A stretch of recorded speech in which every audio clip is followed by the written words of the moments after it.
Hi guys, MrRoflWaffles here. I've never done this before, but I'm gonna go over my thoughts on the KOWAKUJO Easter egg live right now in this video, despite the fact that we haven't yet finished the egg. The hunt isn't done.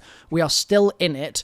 It's currently 1:52 a.m. So the map's been out for, what, around about 6 hours or so? Maybe actually 7 hours, 6 or 7. And we're at a little bit of a sticking point, and so I thought it might be an interesting thing to just sort of dive in and say, what's the first impression of the map?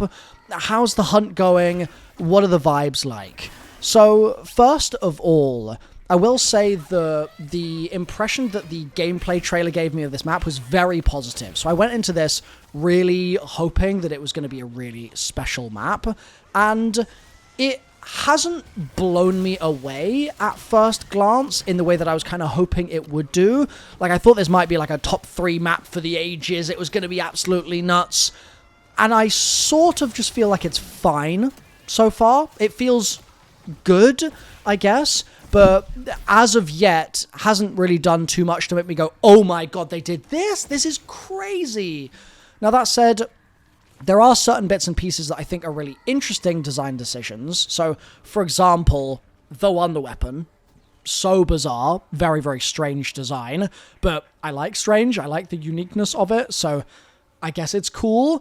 But there are other areas that are a bit more related to sort of general zombies game design, such as the way the lava works in the map, where you have certain areas of the map that will kind of close off when there's a fissure, other areas of the map that will kind of open up when the lava cools off and becomes traversable without you taking damage. That sort of stuff is really interesting to make your movement through the entire space more dynamic. So I like that. I like some of the choices that they've made there. But at the same time, it doesn't really feel like a lot of those distinct, disparate choices have come together to make a really cohesive, unique, new flow of a map. Like, I think where Ashes really benefited, in my opinion at least, is that you feel like you're playing a mode which is actually almost distinct from other modern zombies maps. Like, it just doesn't feel the same as Astra or Paradox or Totenreich or whatever, because it does really have a different momentum to it as you play. And I don't think that's here, unfortunately, in KOWAKUJO, and I feel like I was hoping it would be like that, just because that gameplay trailer was so unbelievably strong. Obviously, it's early days, it's first impressions, and we'll see if that changes in the future, but this isn't a map that so far I've gone, wow, oh my god, it's the next best thing since sliced bread. I also feel like in the Easter egg hunt, there have been certain things in here that are kind of questionable, I guess, and the way I would maybe put this is I remember at the BO7, like, there was a preview event of some kind, or maybe it was for BO6, I think it was for BO7, talking to Kevin Drew and talking about Easter egg hunts, just the sort of act of hunting itself, and what my preferences are for whether I want complex hunts or simple hunts or what have you, right? And I said very clearly to Kevin, I would always take a longer hunt over a shorter hunt, every single time, every day of the week. I never want a hunt that goes for 1 hour, right? I just don't want that to ever happen. And because it's impossible to completely perfectly predict exactly how long a hunt will take, you kind of got to add a little bit of complexity. Sometimes you've got to add some maybe more obscure steps or whatever in order to ensure that the map doesn't just get completely rolled through in the way that, like, Liberty Falls got rolled through, for example, right? So I said to him at the time, I wanted the complexity to be there, I wanted the mystery to be there, and he seemed to sort of take that to heart, and some of the other zombies guys that I was talking with agreed at the time. Obviously, if every step was a revelation step, I don't think that would be good design. Like, I think that would just be a poor implementation of a puzzle. But at the same time, to be completely honest, especially now having played through the vast majority of the Destiny raids, I look at the zombies puzzle design, and it's generally pretty haphazard and chaotic and random anyway. Even at the best of times, even the most cool, logical of steps still aren't really designed in such a way where we're piecing things together from a sort of game design fundamentals perspective. It's a little bit more like, oh, maybe there's something in the toilet. Could I get it out by throwing a grenade? Like, it's that kind of stuff, right? And so in this map, I feel like we've arrived in this place where Treyarch have kind of gone, let's paint the picture of a murder mystery Easter egg hunt, which is an incredible idea. Like, I'm so welcoming of that as a premise, but then some of the ways that we've gotten the parts that will give us evidence for that overall mystery have felt a little bit more in the random direction than I think that particular premise really deserves. Like, if you're doing a murder mystery, you're watching Sherlock Holmes, you're watching Glass Onion, right? You kind of want to feel like there's a chance that if you're smart enough, you could see the writing on the wall, you could see between the lines, understand the clues, put them together, and solve it organically, right? To do it completely organically yourself. And this map so far has felt like it hasn't really satisfied the murder mystery itch, I guess, in the quest design, and it's a little bit more, okay, how the hell are we gonna get a bush? Where do we get the bush from? Okay, can I just put the charcoal in the bush? Where can I hold square on the entire map to put the bush? Okay, fine, I found a place to put the bush.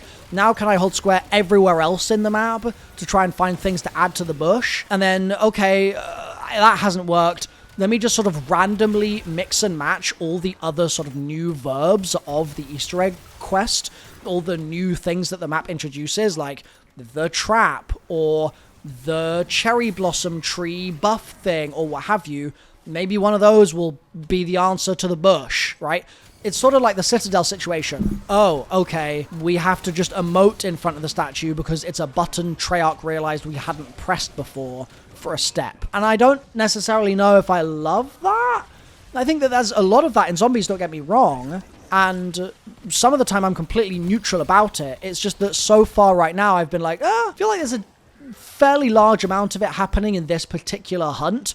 There's lots and lots of individual items in the evidence board thing, for example, and I think my personal preference is for those sorts of things to have a couple more maybe quotes as you go along that sort of go, here's a riddle for you, and if you can figure the riddle out, then you progress. That's maybe more where my heart really loves zombies Easter egg steps. So I think that it's not that I'm disliking the Easter egg hunt here. It is satisfying my goal of it being a long hunt. The fact that we're 6-7 hours in and it's not done is good. That's categorically a good thing in my mind.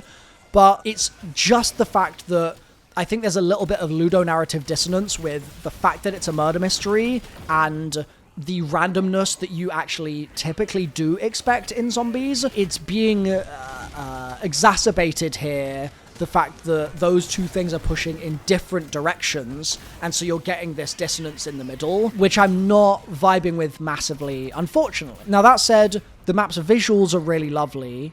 I think some of the quotes that I've heard so far have been very funny. I think that there's been some interesting choices made, don't get me wrong, and I am very much looking forward to seeing what the boss is like in this map. Obviously, they may end up doing the same thing that we saw in Totenreich, where they kind of foreshadow the big boss earlier on, and that's happening in this map because you see the dragon early on, and then we end up fighting the dragon? Probably, right? Probably. Too early to say for sure right now, so I'm very curious where that's going to go. I'm looking forward to kind of getting my feet stuck into that boss fight and then making my guide, obviously, as well. But in a map where I'm concussed and there's a heat wave and my internet went down, and so I've been absolutely saved by Liam and had to travel in order to manage to even stream and record this video and etc. in the first place. It's been an unusual one, to say the least, on multiple different axes, and the concussion brain is really, it's tough. It's tough. I feel very absent, weirdly, mentally. So those are my initial thoughts. I'm curious if those thoughts align with what you guys are feeling about the map. I think that normally I'm very, very confident in my opinion on a given map and very confident in my stance and happily will really defend it.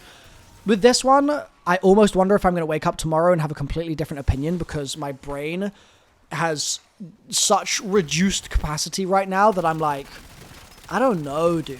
I don't know. We'll see. We'll see. But the concussion is tough. The heat is tough. The circumstances are tough.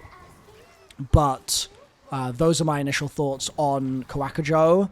And I would really love to hear if you guys agree or not. And then we'll do a proper review, obviously, in a couple of days. Once side quests have been solved, Easter eggs been solved, main quest guide is out on my channel, obviously, very soon, and all that good stuff. So, thanks for watching. Hope you've enjoyed. I'm doing my best, guys. I'll see you soon. Bye for now.